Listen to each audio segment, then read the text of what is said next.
Hare Krishna. Just a quick announcement before we start. Can you just reduce the... So this week there will only be one Caitanya Caritamrta class because tomorrow, Tuesday and Wednesday, we'll be celebrating His Holiness Jayapataka Swami Maharaj's Vyas Puja. So tomorrow there will be the Adivas festival for His Holiness Jayapataka Swami Maharaj's Vyas Puja. So tomorrow the program is there will be a Havan, the Adivas celebration, and also a feast served from 5 p.m. onwards. And then this Wednesday is the actual Vyas Puja celebration of His Holiness Jayapataka Swami Maharaj on the auspicious day of Kamada Ekadasi.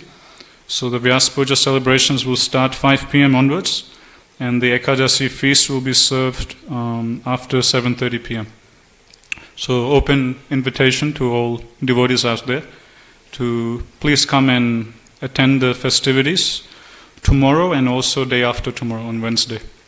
So this week we'll only have Caitanya Caritamrta class today. We won't have tomorrow or day after. The next one will be next Monday.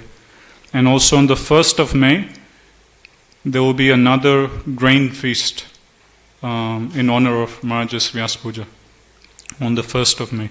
Because on Wednesday there will only be Ekadasi feast, so the disciples of Maharaj, they're also sponsoring a grain feast, which will be served on the 1st of May. Okay, so we'll continue our discussion from Sri Caitanya Caritamrta. So currently we're in the chapter 3 of Antya Lila, titled The Glories of Srila Haridas Thakur. Text number 100. Om Ajnana Timirandasya Jnananjana Shalakaya Chakshulmritam Yena Tasmai Shri Guruvai Namaha. Jai Shri Krishna Chaitanya Prabhu Nityananda Shri Dvaita Gadadhara Shivasadi Gaura Bhakta Vrinda. Hare Krishna Krishna Krishna Hare Hare Hare Rama Rama Rama Hare Hare. So this particular chapter has a lot of different pastimes of Srila Haridas Thakur narrated. And the pastime we're going to go through today is the famous pastime of Haridas Thakur and the prostitute who tried to allure Haridas Thakur. But as a result of Haridas Thakur's pure devotion, she ends up being transformed into a pure Vaishnavi. So we're going to see that pastime today. So text 100 of Antya Lila, chapter number 3. Haridas Thakur constructed a cottage in a solitary forest. There he planted a tulsi plant, and in front of the tulsi he would chant the holy name of the Lord 300,000 times daily. He chanted throughout the entire day and night. So Haridas Thakur, he's now gone to a solitary forest, and it's just him by himself. He constructs a simple cottage for himself, and in this cottage he has, in front of this cottage he plants Tulsi Devi, or Tulsi plant. And day and night he just sits in front of Tulsi Devi and just chants Hare Krishna. How many holy names is he chanting every day? 300,000 holy names every day. Without fail, Haridas Thakur used to chant. So to chant so many holy names, naturally it would take not just 2 hours, 4 hours, 6 hours, 8 hours, 10 hours, but a good major chunk of the 24 hours we have. So he used to sleep very, very little, and pretty much the entire day he would just day and night just be chanting in front of Srimati Tulsi Devi. So in the purport, Prabhupada is mentioning that this process of chanting the Hare Krishna mantra with a vow before the Tulsi plant has such great spiritual potency that simply by doing this one act or one service, one can become spiritually very strong. So something very simple, you just have a Tulsi plant in your house, or you come to the temple and you chant in front of Tulsi Marni. And Prabhupada says, anyone who follows in the footsteps of Srila Haridas Thakur and just chants his rounds in front of Tulsi Devi, the potency of this spiritual act is so powerful that he'll immediately become very spiritually potent, very strong spiritually. And Prabhupada many times he would give the example of Haridas Thakur and the Goswamis, how they all used to chant a fixed number of rounds. Just like Srila Prabhupada, he has given us, prescription for us is to chant 16 rounds every day, minimum of 16 rounds every day, without fail. So Prabhupada, to back up this prescription, he would refer to the Goswamis, to Chaitanya Mahaprabhu, to Haridas Thakur, how all of these great devotees, they all used to chant a fixed number of rounds. With Haridas Thakur's case, his fixed number of chanting was 300,000 holy names every day. So Prabhupada said, just like the Goswamis, Mahaprabhu's associates, they had a fixed number of rounds they used to chant every day. Similarly, I'm giving you this prescription of chanting 16 rounds. So in this way, Prabhupada would back up that what I'm giving you, it's not something made up, it's actually followed by a parampara since Mahaprabhu's time. Also, in terms of the number 16, Srila Prabhupada gave us, minimum 16, that also is something not made up by Prabhupada, but that also is something that Srila Prabhupada took from his spiritual master. We were hearing from Ghanshyam Prabhu was sharing this with us recently, how Srila Bhaktisiddhanta Saraswati Thakur, Srila Prabhupada's spiritual master, when he used to initiate disciples, he wouldn't give a fixed number for all aspiring disciples. But he would see, and based on the situation of a particular aspiring disciple, he would give them a certain number of rounds according to the individual.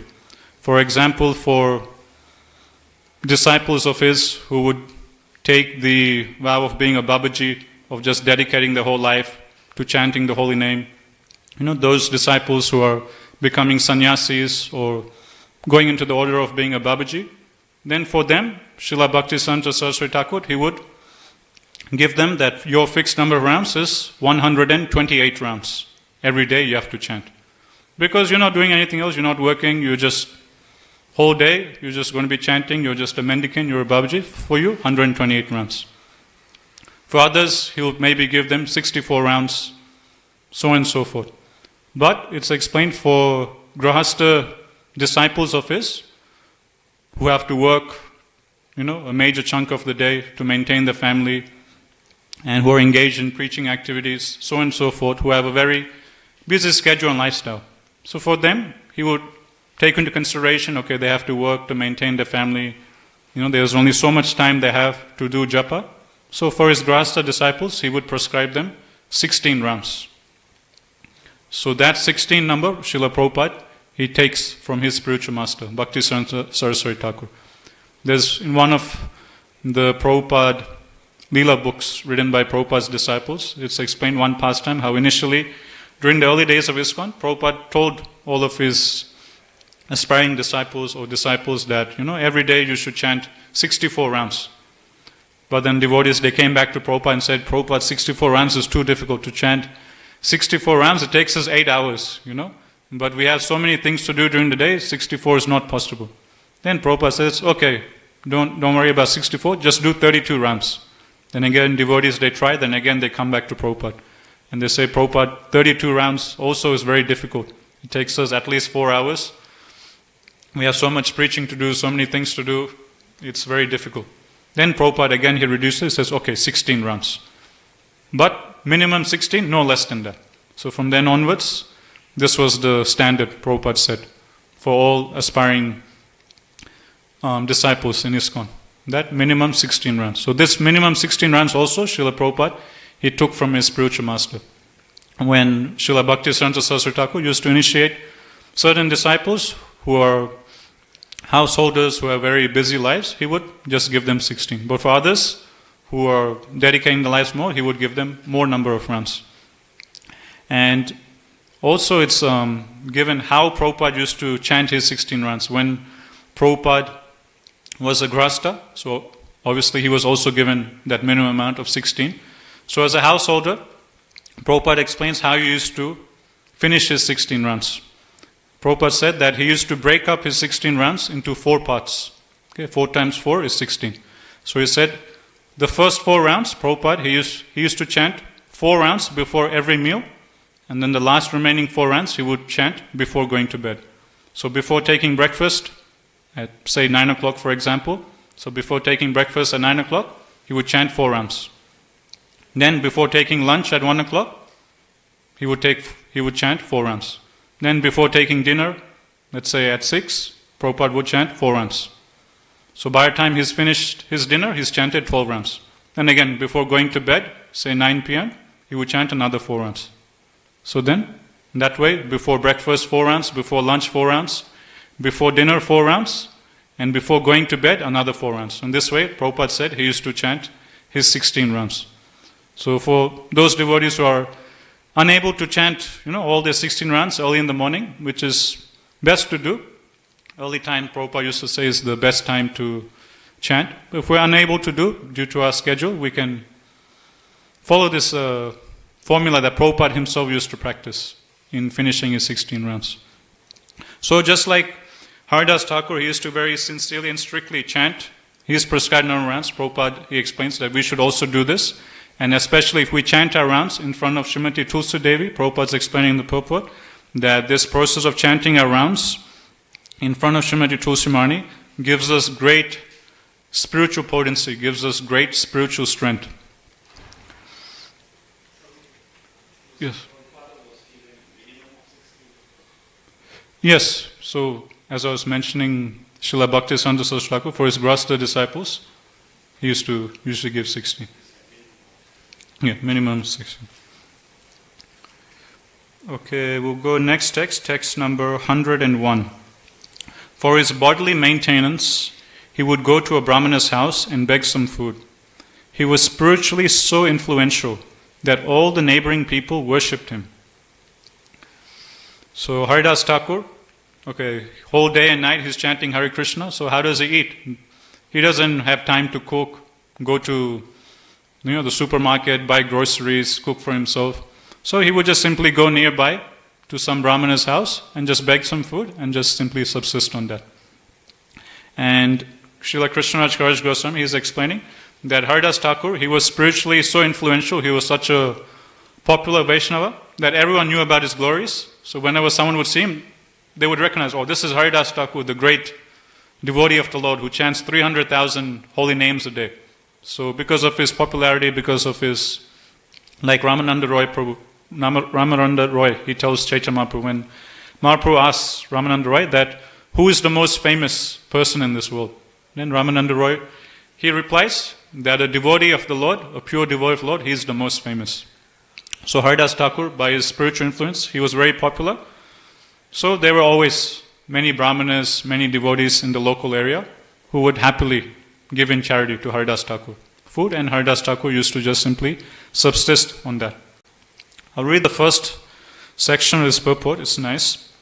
In the days of Haridas Thakur, all the brahmanas worshipped Lord Narayan in the form of Saligram Sila. Therefore, begging from a brahmana's house meant taking Krishna Prasadam, which is transcendental, nirguna.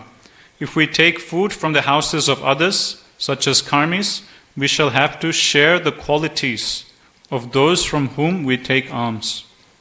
So Prabhupada in the purport is highlighting that this verse is saying that Haridas Thakur, he didn't go to any person and get food, but specifically he went to brahmanas' houses and begged food from them. Why? Prabhupada is explaining in those days, all brahmanas, they would have Shaligram Shila in their house, and whatever they would cook, they would offer to Shaligram Shila. So in this way, the food in Brahmana's house would all be Krishna Prasad. So that's why Haridas Thakur, he used to only go to Brahmana's houses and beg food, because he wanted to take only Krishna Prasad. And Prabhupada in the purports is explaining that this is one thing we should learn from Haridas Thakur, that we should only take food, stuffs from devotees, or only take Krishna Prasad. Why? Prabhupada explains that when a person cooks certain items of food, the consciousness of that person goes into that food. So if we accept food from non-devotees or karmis, those who aren't devotees of the Lord, then their materialistic consciousness, the consciousness full of material desires will go into that food. And when we eat that food given by karmis, we'll also be materially contaminated by the consciousness of those cooks. Whereas if we take Krishna Prasad, then we'll be spiritually nourished. And we'll also get the the pure consciousness of the devotee who has cooked that food. Like in temple, we serve prasad cooked by Prem Sagar Prabhu. So all of Prem Sagar Prabhu's bhakti is going into the bhoga, into the prasad. So by partaking of nice prasad in temple, we're also getting, the consciousness of Prem Sagar Prabhu, all of his assistants, all the sincere devotees in the kitchen working. And we also spiritually elevate ourselves. Whereas if we go out and eat in any restaurant, so on and so forth, food cooked by karmis, all those material consciousness of all those karmis will go into the food, and we'll also get that consciousness will come and affect our mind. And my Guru Maharaj, he also says that not only does the cook's consciousness goes into the food, but my Guru Maharaj says also the person who's serving the food, his consciousness also goes into the food.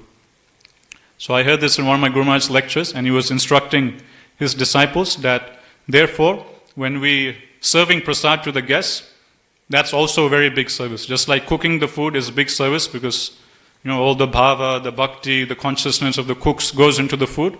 And when people eat the food, they're tasting, the bhakti of the cooks. And my Guru Maharaj is saying, not only is the cook's role in the kitchen very important, but also the devotees who are serving the prasad. They also have a very significant role because their consciousness is also going into the food. So also serving prasad is also a very great service. And those devotees who are serving the prasad, their consciousness is also going into the food or the prasad. So it's a whole spiritual science of accepting food. So Srila Haridas Thakur, he understood all this, so he would specifically only go to Brahmanas' houses because he knew Brahmanas worship Saligram Sila. He knew that all these Brahmanas, they would offer their food to Saligram Sila, and whatever food is in their house is all Krishna Prasad. So in the same way, we need to be strict in only eating Krishna Prasad cooked by devotees. Text 102. A landholder named Ramachandra Khan was the zamindar of that district. He was envious of Vaishnavas and was therefore a great atheist. Unable to tolerate that such respect was being offered to Haridas Thakur, Ramachandra Khan planned in various ways to dishonor him. By no means could he find any fault in the character of Haridas Thakur. Therefore, he called for local prostitutes and began a plan to discredit his holiness.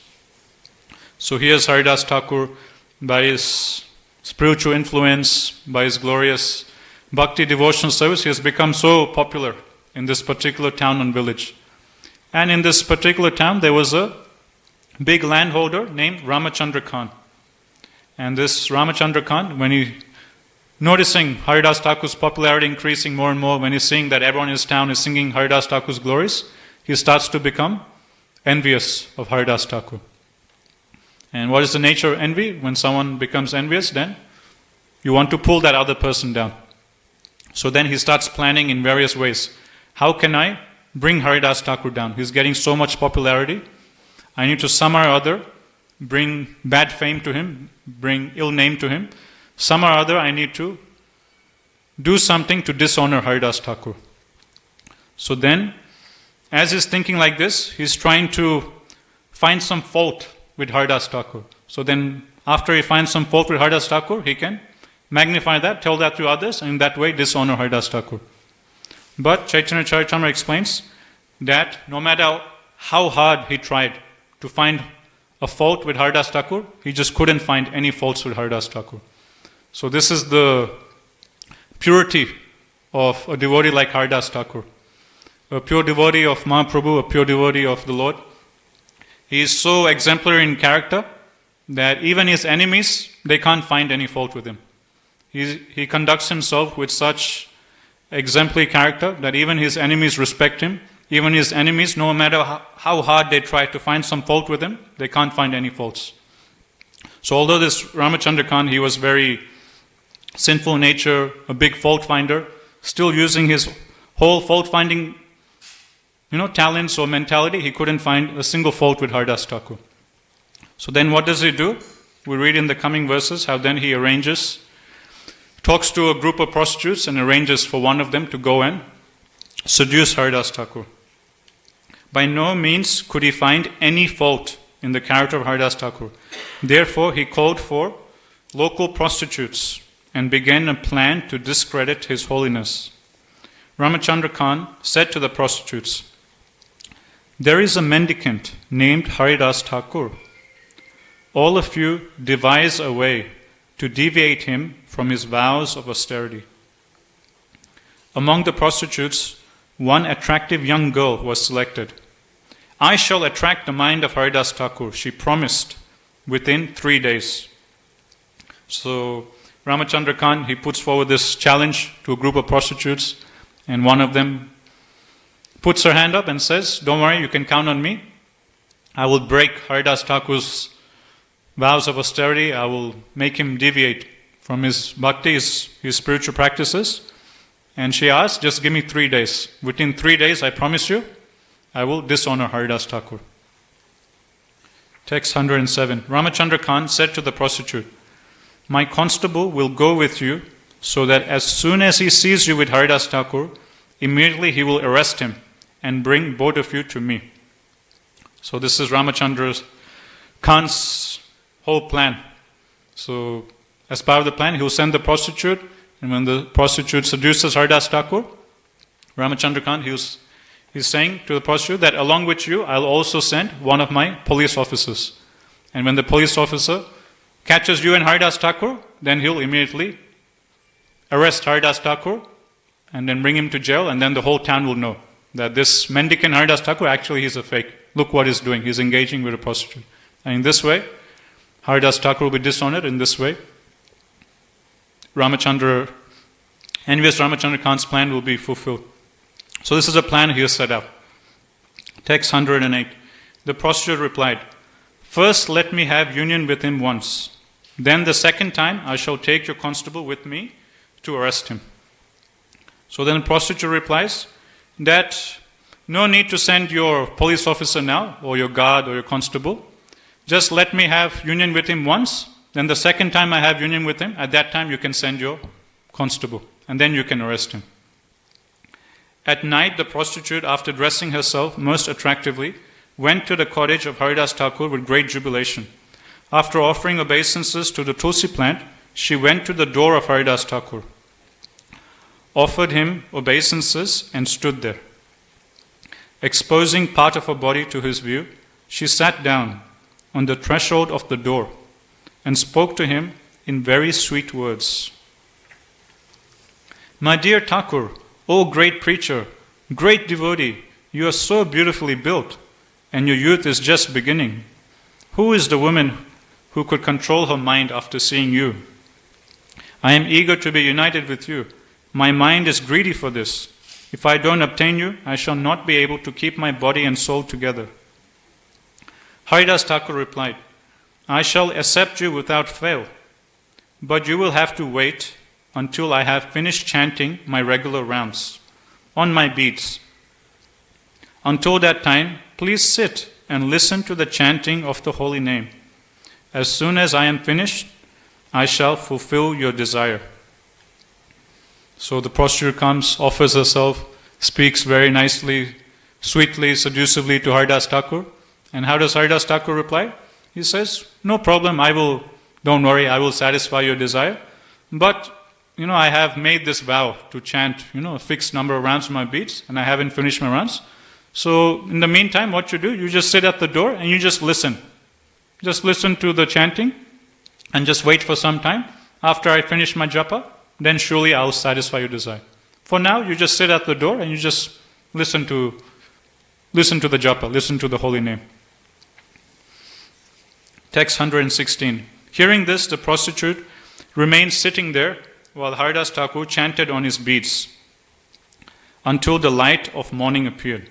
So she came at night, late at night, and Haridas Thakur said, "Just wait a little bit, I'll finish my rounds, then I'll satisfy your desire." She was waiting, and then dawn came. Early in the morning, the sun started rising. So the whole night passed, Haridas Thakur was still chanting. He still hadn't finished his rounds. So then when she saw the morning sun coming, then she gave up and she left and went. Hearing this, the prostitute remained sitting there while Haridas Thakur chanted on his beads until the light of morning appeared. When she saw that it was morning, the prostitute stood up and left. Coming before Ramachandra Khan, she informed him of all the news. Today Haridas Thakur has promised to enjoy with me.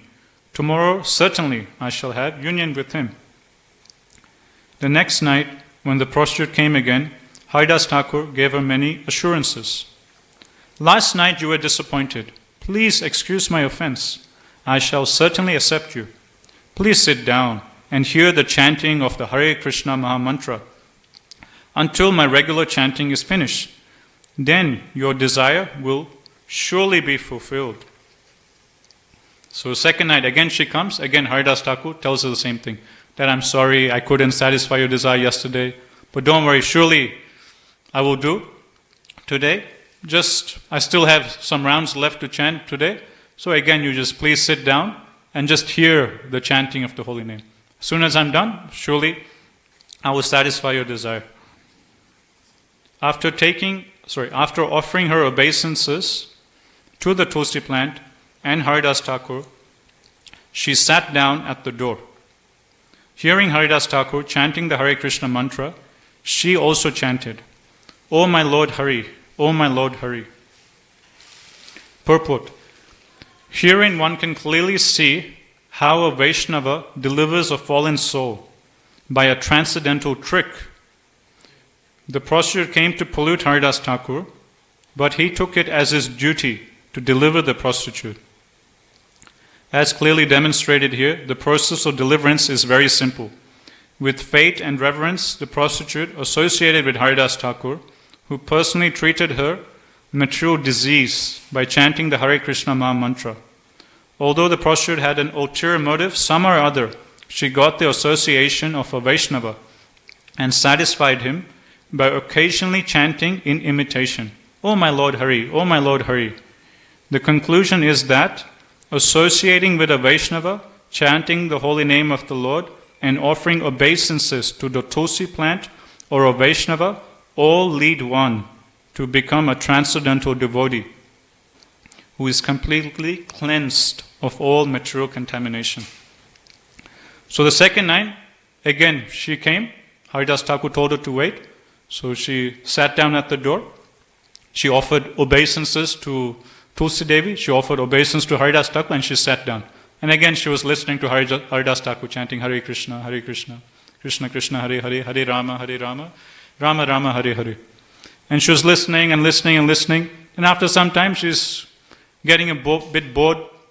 So to get rid of the boredom, she also starts imitating Haridas Thakur. Jokingly, she starts imitating, chanting the holy name. Specifically it's given here, she starts saying, O my Lord Hari, O my Lord Hari. Jokingly making fun of Haridas Thakur. And Prabhupada in the Prabhupada explains that this is an example of how a Vaishnava delivers a fallen conditioned soul by tricking them for their good. And Prabhupada is explaining that Haridas Thakur, later on we'll see, Prabhupada will explain that actually Haridas Thakur knew that Ramachandra Khan is envious of him, and Haridas Thakur, he knew also that Ramachandra Khan is sending a prostitute to seduce him, to make him fall down. So Haridas Thakur, he knew all of this. So the next question is, if Haridas Thakur knew all of this, why didn't he just run away? Why didn't he just leave that place and run away? Why did he let all of this to happen? So the answer is, Haridas Thakur, he was feeling pity upon this prostitute, and he wanted, out of compassion for this prostitute, Haridas Thakur, he wanted to deliver her. He wanted to preach to her and make her into a devotee. Otherwise, he knew the whole plan, what was happening. In the first night itself, or before the first night itself, he could have just left the place and just ran away. Why did he keep staying there in the same hut? And why did he keep asking this prostitute to again come back for a second night and again come back for a third night? He could have just immediately rejected her, just ran away from the place. The reason is Haridas Thakur, he wanted to make her into a devotee. He wanted to make her into a Vaishnava or a Vaishnavi. So what was Haridas Thakur's plan or trick? We see when she comes, he says, don't worry, not now. In the future we'll do. You just sit and hear the holy name. So this was the trick Haridas Thakur he used. Being Namacharya, he knew or he understood fully the potency of the holy name of the Lord. So he had full faith that although she's a prostitute, although she's coming from such a sinful background, although she might have committed so many sins, still the holy name of the Lord is so potent, is so powerful, that it can deliver her. So as Namacharya, he had that strong faith in the holy name of the Lord. So he devised this means to just ask her to sit at the door and to just hear the holy name. So one night she heard the holy name, second night she heard the holy name, and then it started having an effect. So much so that she, in imitation and jokingly, she also started chanting Hare Krishna. Then in the coming verses we'll see how her heart, after 3 nights of hearing Haridas Thakur's chanting of the holy name, her heart got so much transformed that she just immediately surrenders onto Haridas Thakur, takes initiation, and then she also takes a vow to chant 300,000 holy names every day. So not only was Haridas Thakur chanting 300,000 holy names a day, but even this prostitute who was coming, who's probably done so many sins in her life, she got so transformed by the power of the holy name. Just 3 nights she heard the holy name, and she got so transformed that she also starts chanting 300,000 holy names of the Lord. She also completely gives up everything and becomes a pure devotee of the Lord. So this is the power of a Vaishnava's preaching, especially a pure Vaishnava like Haridas Thakur, who is said to be Namacharya.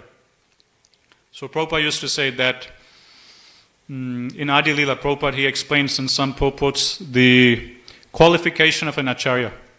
And one of the qualifications of an Acharya, Prabhupada explains, is that an Acharya is one who is always planning and thinking of newer and newer ways of how to make the fallen conditioned souls, more and more fallen conditioned souls into devotees. Prabhupada writes, this is one of the primary duties of an Acharya. In his mind, he should be constantly thinking different ways, newer ways of how to get people to take up to Krishna Bhakti. And we see Haridas Thakur as an example of this.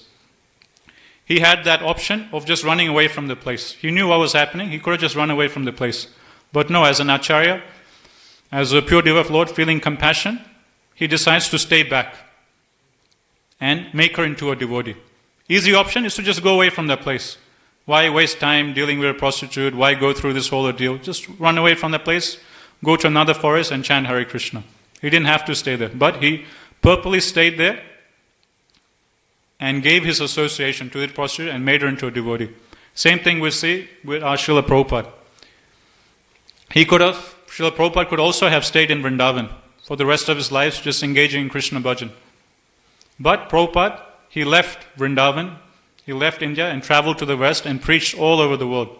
One reason is obviously to fulfill the desire of his spiritual master, the instruction of his spiritual master, but also Prabhupada had that compassion for all the fallen conditioned souls all around the world.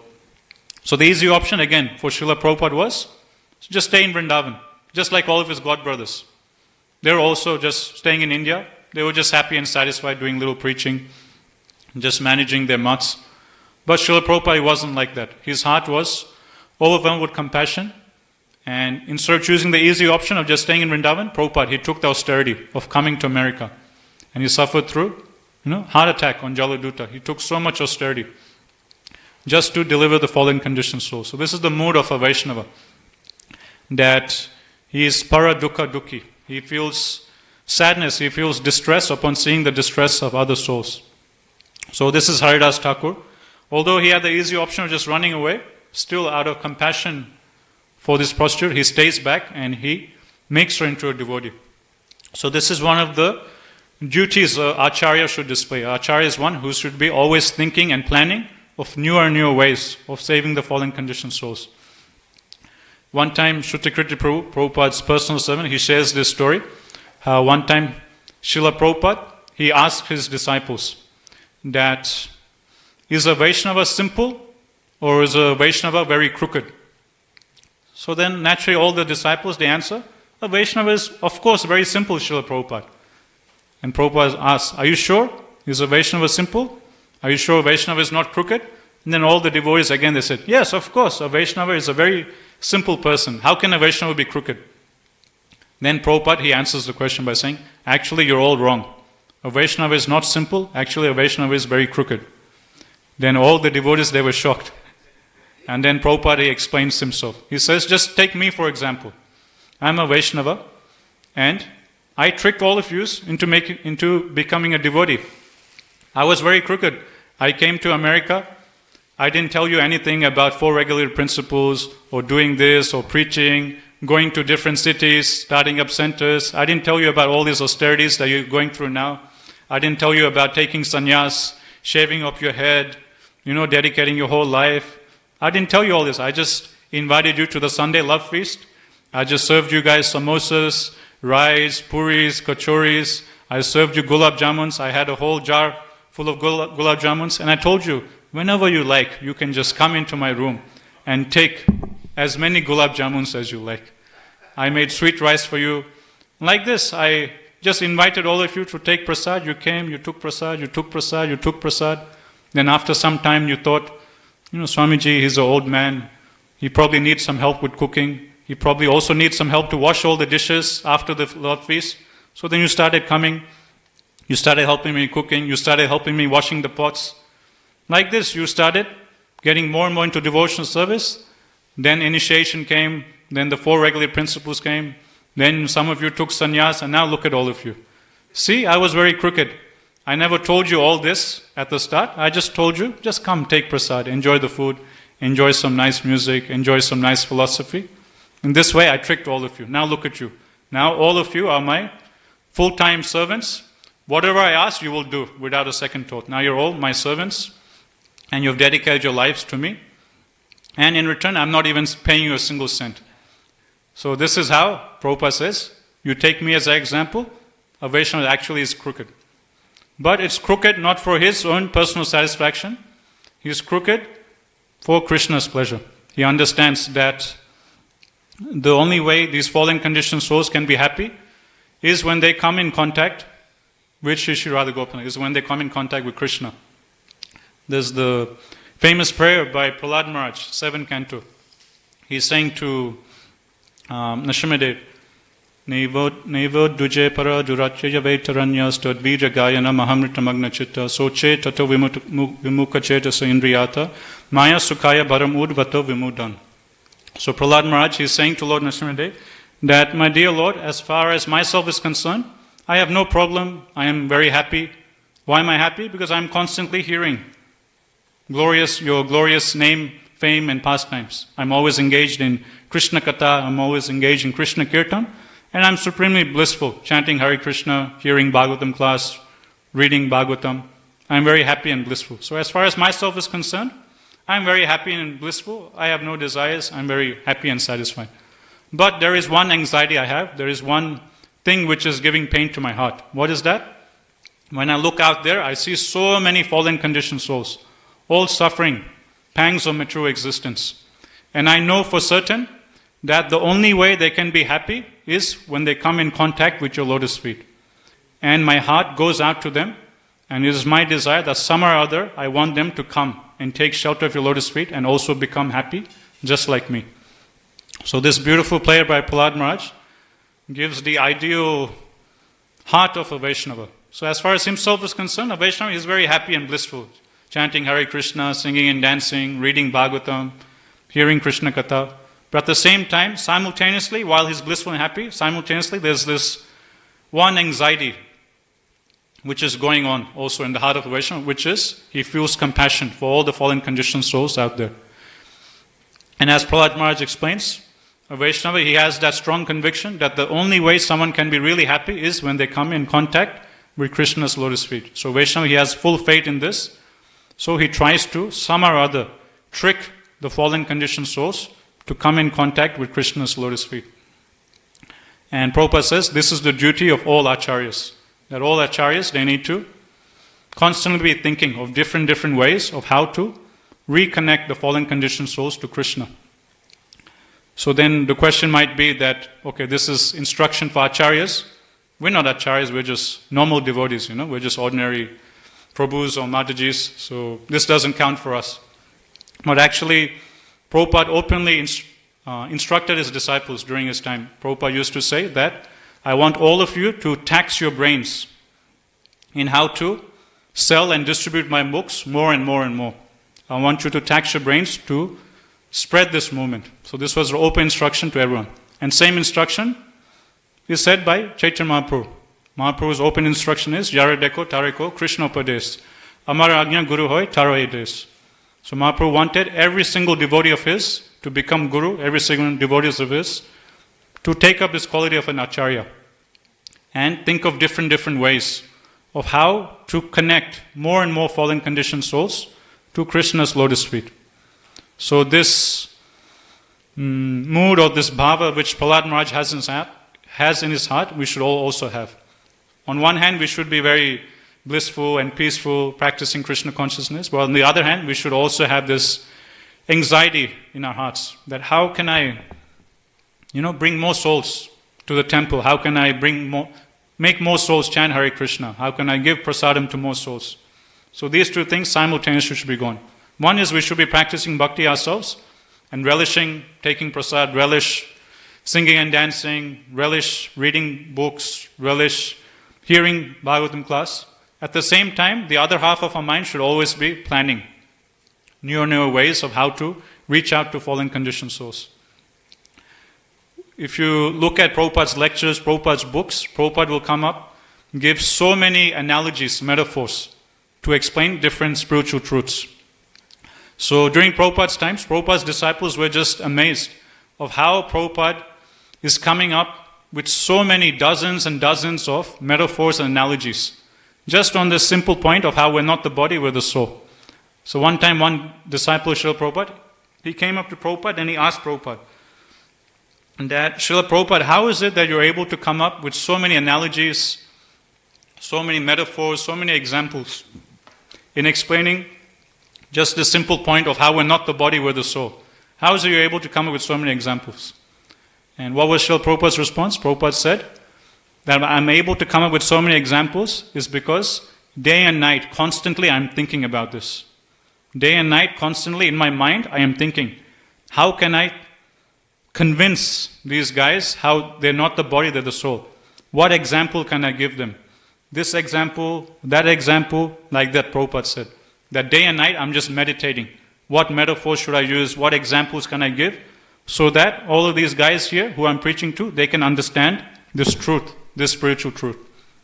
So Prabhupada by himself, from his side, he was showing by example. How Acharya is one who is always in his mind taxing his brain. How I can preach better, how I can distribute books better, how I can make people chant Hare Krishna, how I can help others come closer to Krishna. So this is something that should always be constantly going on in one side of our minds. So we see this with Haridas Thakur here. Also another example is that of Chaitanya Mahaprabhu himself. When Chaitanya Mahaprabhu goes to Varanasi, there is this, Varanasi is like the capital of all the Mayavadis. And there's the leader of the Mayavadis, Prakasananda Saraswati, with all of his Mayavadi associates. Mahaprabhu goes to the Brahmana's house where all the Mayavadi sannyasis are going to take prasad.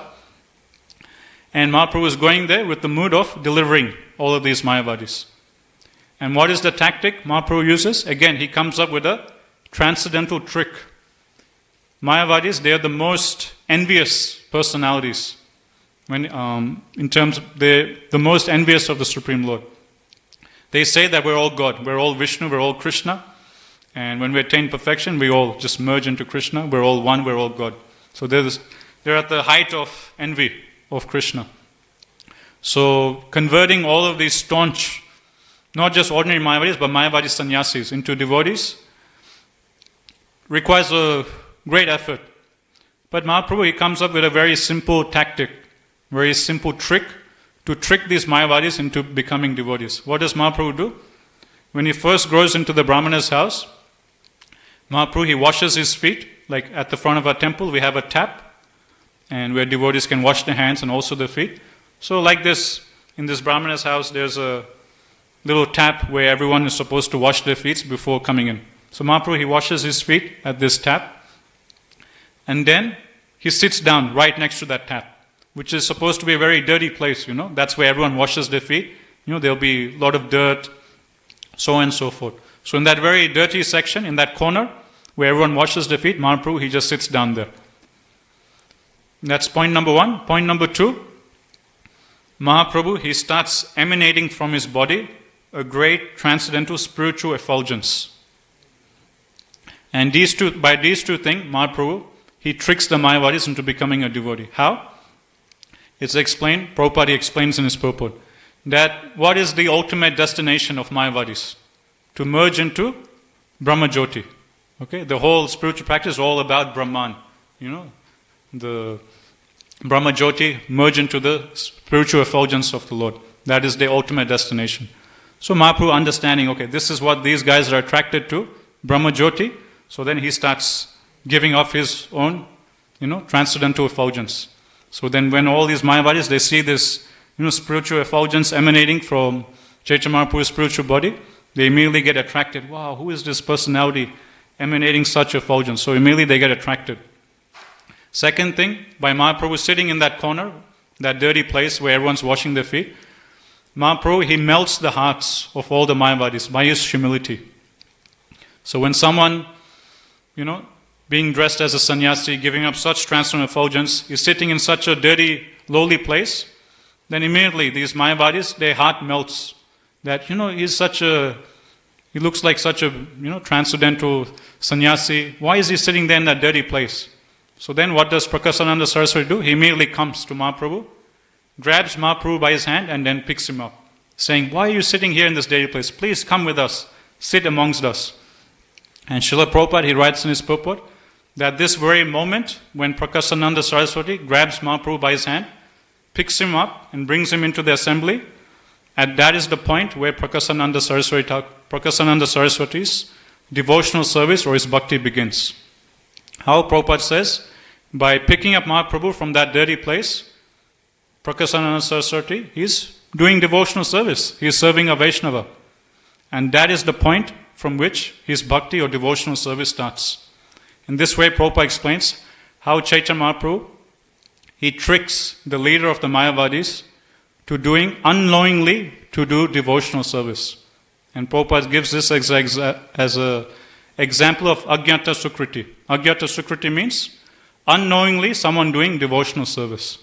So this leader of the Mayavadi sannyasis, he got tricked by Mahaprabhu. Mahaprabhu purposely sat there, where everyone washes their feet, showing humility, purposely started giving up Brahman effulgence to attract the Mayavadis.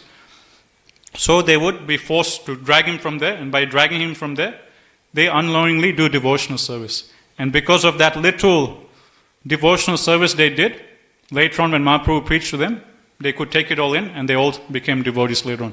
And all of these Mayavadis, who previously, just an hour ago, they were all blaspheming Mahaprabhu, blaspheming all the devotees. Later on, they all become pure devotees of the Lord. They all start singing and dancing in Hare Krishna Kirtan. So that's another example of Mahaprabhu himself tricking the most hardest to preach of all, Mayavadis, and making them into devotees. Same way, we need to come up with ways to trick fallen conditioned souls to come closer to Krishna's lotus feet. Just like when we distribute books, there'll be many people who are not interested. Even if someone is not interested, we still say, no problem, have a good day, Hare Krishna. So at least, even though they didn't get a book, at least when we say Hare Krishna to them, at least they get to hear the holy name. And many people, you say Hare Krishna to them, they'll say Hare Krishna back, because they know about Hare Krishna. So not only do they get the benefit of hearing the holy name, they also get the benefit of chanting Hare Krishna. So yes, they didn't take a book, this person didn't take a book, that person didn't take a book, but at least we gave the holy name to all of these persons. And another thing book distributors they do is they put the book in the person's hand. That is also another way of how they're also getting Sukriti. How? Prabhupada, this is maybe in Melbourne, Prabhupada, he said this.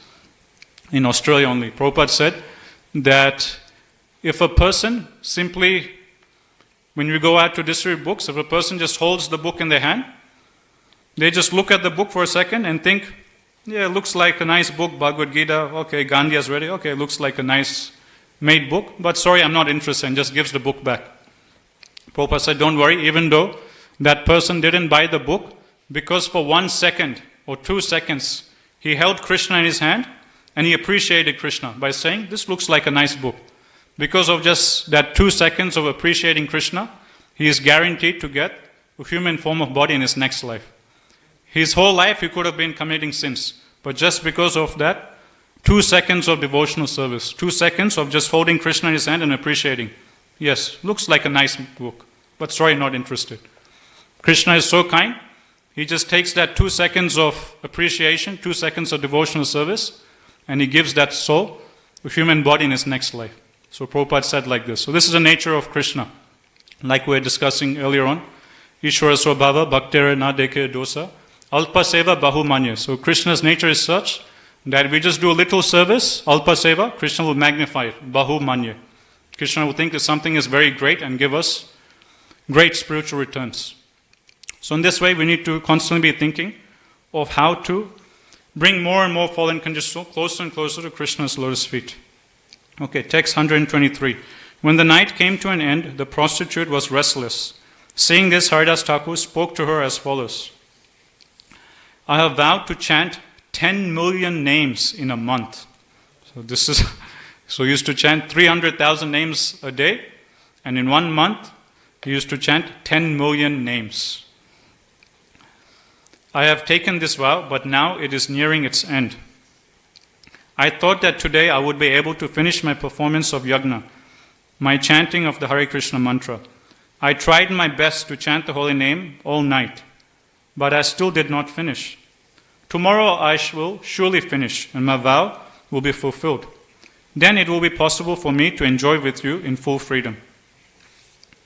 The prostitute returned to Ramachandra Khan and informed him of what had happened. The next day she came earlier, at the beginning of the evening, and stayed with Haridas Thakur. After offering obeisances to the Tulsi plant and Haridas Thakur, she sat down on the threshold of the room. Then she began to hear Haridas Thakur's chanting, and she also personally chanted Hari Hari, the holy name of the Lord. So in the purport we were reading earlier on, Prabhupada explains that not only was this prostitute being purified by hearing the holy name and by chanting the holy name jokingly in imitation of Haridas Thakur, but also she was getting purified by offering obeisances to Tulsi Devi and by offering obeisances to Haridas Thakur. And Prabhupada also is highlighting the importance of offering obeisances. Every time we offer obeisances to Srimati Tulsi Marani, we're making great spiritual advancement. And every time we offer obeisances to the Vaishnavas, again we're making great spiritual advancement. So in these 4 different ways, this prostitute was making advancement. And just by doing these 4 different devotional service, in 3 days she becomes a pure devotee of the Lord. So, number 1, she was hearing the holy name. Number 2, she was chanting the holy name in imitation. Number 3, she was offering obeisances to Srimati Tulsi Devi. And number 4, she was offering obeisances to a Vaishnava, Srila Haridas Thakur. Just by doing these 4 simple forms of devotional service in 3 days, she becomes such a surrendered devotee that she also starts chanting 300,000 holy names of the Lord every day. Today it will be possible for me to finish my chanting, Haridas Thakur informed her. Then I shall satisfy all your desires. The night ended while Haridas Thakur was chanting, but by his association, the mind of the prostitute had changed.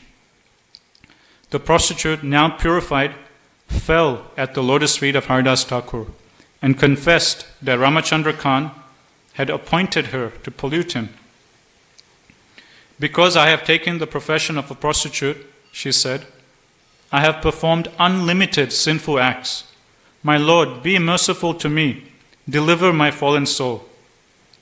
Haridas Thakur replied, I know everything about the conspiracy of Ramachandra Khan. He is nothing but an ignorant fool. Therefore his activities do not make me feel unhappy. So here Haridas Thakur is revealing that actually, don't worry, I know this whole thing. I know who you are. All along I knew that you were sent by Ramachandra Khan. I knew this whole plot. On the very day Ramachandra Khan was planning his intrigue against me, I would have left this place immediately. But because you came to me, I stayed here for 3 days to deliver you. So now Haridas Thakur is revealing, saying that I knew on the very day Ramachandra Khan sent you, I knew what was happening, but regardless, I stayed here. Why did I stay here? Because I wanted to deliver you. I wanted to make you a devotee. Just for your benefit, I stayed here for 3 days or for 3 nights. Text 135. The prostitute said, kindly act as my spiritual master, instruct me in my duty, by which I can get relief from material existence. Haridas Thakur replied, immediately go home and distribute to the Brahmanas whatever property you have. Then come back to this room and stay here forever in Krishna consciousness. Chant the Hare Krishna mantra continuously and render service to the Tulsi plant by watering her and offering obeisances and offering prayers to her. In this way, you will very soon get the opportunity to be sheltered at the lotus feet of Krishna. After thus instructing the prostitute about the process of chanting the Hare Krishna mantra, Haridas Thakur stood up and left, continuously chanting Hari Hari. So this prostitute, having a heart change, she surrenders to Haridas Thakur, begs him, please accept me as your disciple, please act as my spiritual master. I have committed being a prostitute.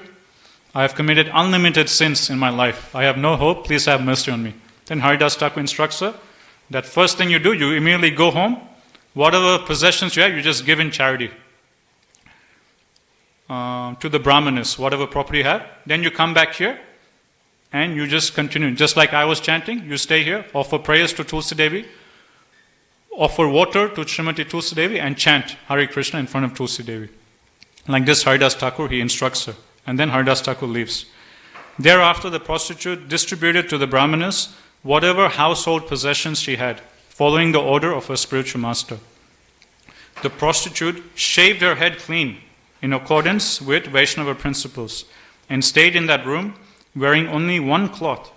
Following in the footsteps of her spiritual master, she began chanting the holy name of Krishna 300,000 times a day. She chanted throughout the entire day and night.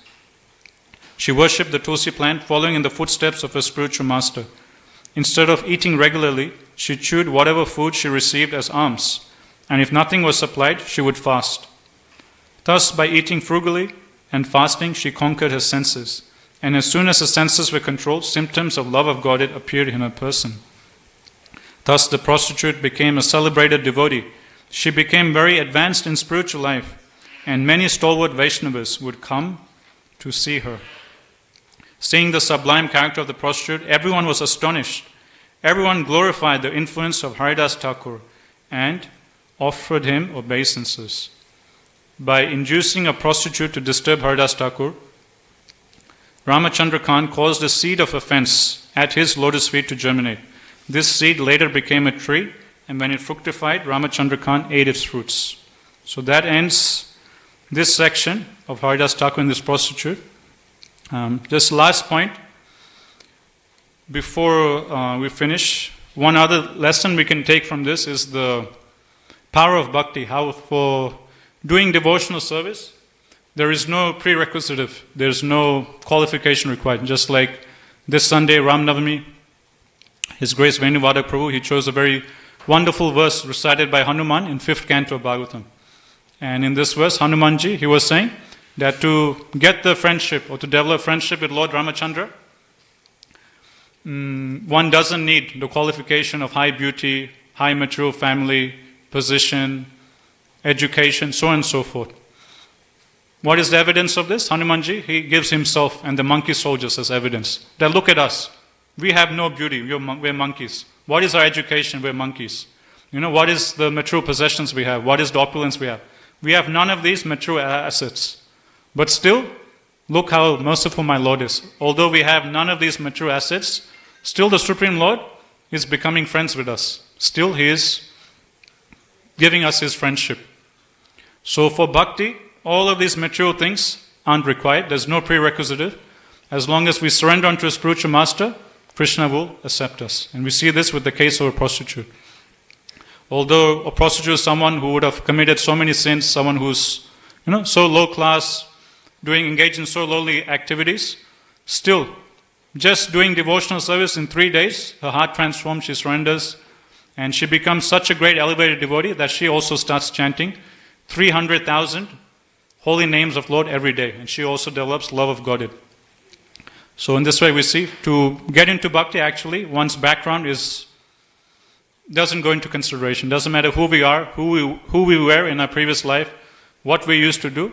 Krishna doesn't judge us based on our past. It's not that, okay, on one side we have one person who's very pious, who was brought up in a nice family, didn't engage in any sinful activity, and he becomes a devotee. On the other side, we have someone, like this prostitute, for example, who was just engaging in sin after sin his whole life. So it's not that the person who was brought up in a nice, pious family, who was very pious, charitable, so on and so forth, that he has greater chance, or he has the qualification or the right to become a pure devotee. And the one who has a very bad past, for him, he doesn't have the qualification. It's not that a person whose past is very bad, it's not that he can't come to the highest stage, Materially speaking, we would think that the person with a very bad background, he can become a devotee, but he can just be an ordinary devotee. He'll just come up to that level. He can't go all the way to the top. But no, we see this with the example of this prostitute. She was at the lowest, rung of society. Done so many sins. But from the lowest position, she went immediately to the highest. In the one verse we're reading at the end, it's explained she developed Krishna Prem, love of Godhead. So right from the bottom, she went all the way to the top. So this is the power of bhakti. Krishna is so merciful that if we just surrender unto the lotus feet of a spiritual master, like this prostitute did with Haridas Thakur, that Krishna, he wipes out whatever sins we did in the past. That's what Krishna says, right, in the Gita. Sarva dharman parityaja mam ekam sharanam raja. Aham tvam sarva papebhyo. I will wipe out all the sins you did. So this is how merciful and kind Krishna is. We simply take shelter of the process of bhakti given by the Guru. Krishna will wipe out whatever sins we did in his past, and Krishna won't judge us based on our past. And Krishna will give us a new opportunity. Okay, we will stop here. Yes, sir.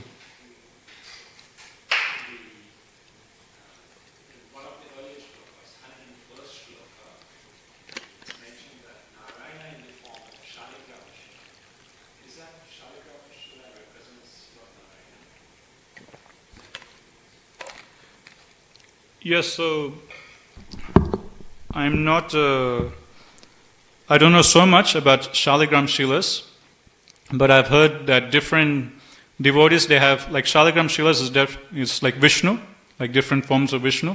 So sometimes I've seen devotees, they have a Shaligram Shila which represents Lord Nrsimhadev, or Shaligram Shila which is Matsya.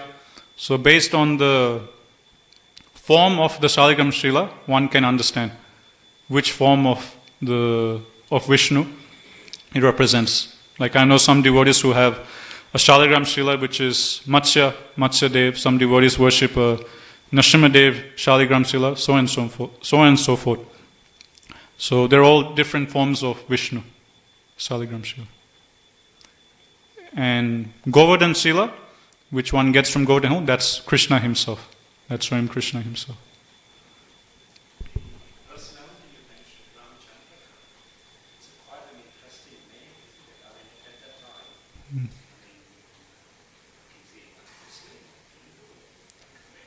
at that time, it's quite an interesting name, especially in those times. I'm not sure about Ramachandra Khan's background. Maybe in the next section, because now in the next section we're going to hear about what happens to Ramachandra Khan as a result of his offense, at Haridas Thakur's lotus feet. I think when we read the next section, we'll get a better idea of Ramachandra Khan's background, who he was, what he used to do. I think in that section we will get a bit more detail. When we talk about the paragraph up to Bhaktisiddhanta Saraswati Thakur, they used to chant 128 rounds. Is that the norm for all the paragraph up to Bhaktisiddhanta Saraswati Thakur? I'm not sure about that, but Ghanshyam Prabhu was just giving an example that to certain disciples who are like, say for example, taking to the Babaji ashram because they're just going to be fully renounced for them, Srila Bhaktisiddhanta Saraswati Thakur used to give them a high number of rounds, like 128 for example. And for others, because they're householders busy in preaching, he would give them less number of rounds based on the individual, he used to do like that. Before that, what was the prescribed in our alms? I'm not sure.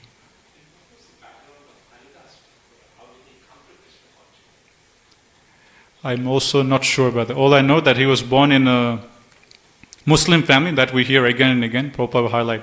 Although he was born in a Muslim family, look at him, he became Namacharya. But exactly how he came to Krishna consciousness, I'm not sure. But there are some books written by devotees about the whole life story of Haridas Thakur. If you go through those books, definitely it will be mentioned there.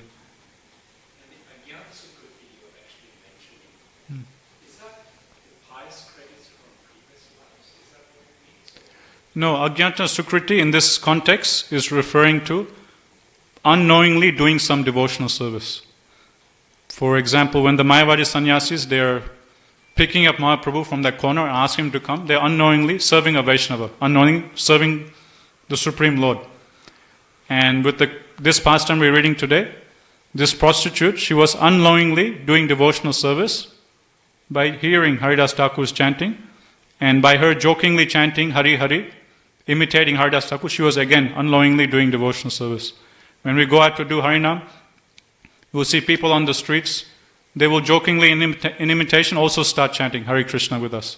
So they're also unknowingly doing devotional service. So Ajnata Sukriti refers to unknowingly, in this context, unknown devotional credits in bhakti, which will lead one to come to do more devotional service.